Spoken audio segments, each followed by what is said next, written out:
আলহামদুলিল্লাহ।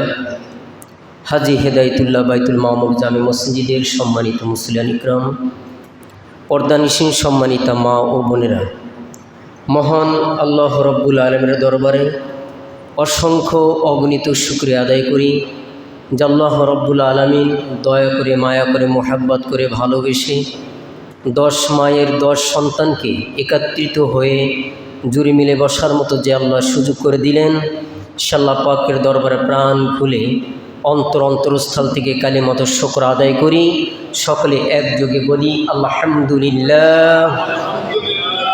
আল্লাহ পাকের দরবারে আরও শুকর গুজার করি যে আল্লাহ রব্বুল আলমিন আমাদেরকে এই জিলকদ মাসের আজকে 3য় জুমায় আমাদের সকলকে সুস্থ অবস্থায় উপস্থিত করে দিলেন। এই জিলকদ মাসে অনেক আমল আছে, অনেক ইবাদত করলে অনেক সওয়াব পাওয়া যায়।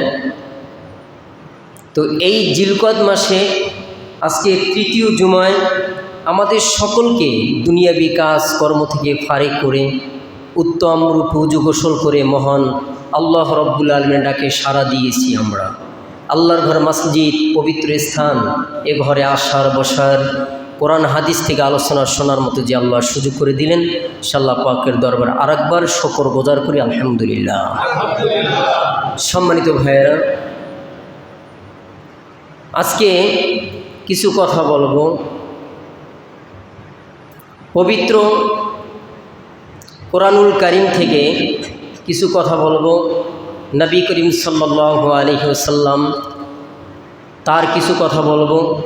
আল্লাহ পাক রব্বুল আলামিন আমাকে বলার, আপনাদের সকলকে আমলের সাথে শ্রবণ তথা আমল করার মতো যেন তৌফিক দান করছিল এবং আমি।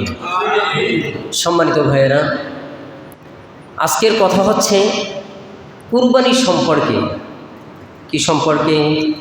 কুরবানি। যেহেতু কুরবানি আমাদের খুবই নিকটবর্তী, কুরবানির সম্পর্কে কিছু আলোচনা করব ইনশাআল্লাহ। পৃথিবীর সর্বপ্রথম কে কুরবানি করেছিল সে থেকে আমরা শুরু করি ইনশাআল্লাহ। যুগে যুগে নবী রাসূল প্রেরণ করেছেন এবং প্রত্যেক নবীর উম্মতি ছিল, প্রত্যেক নবীর উম্মতের জন্য এই কোরবানি ছিল।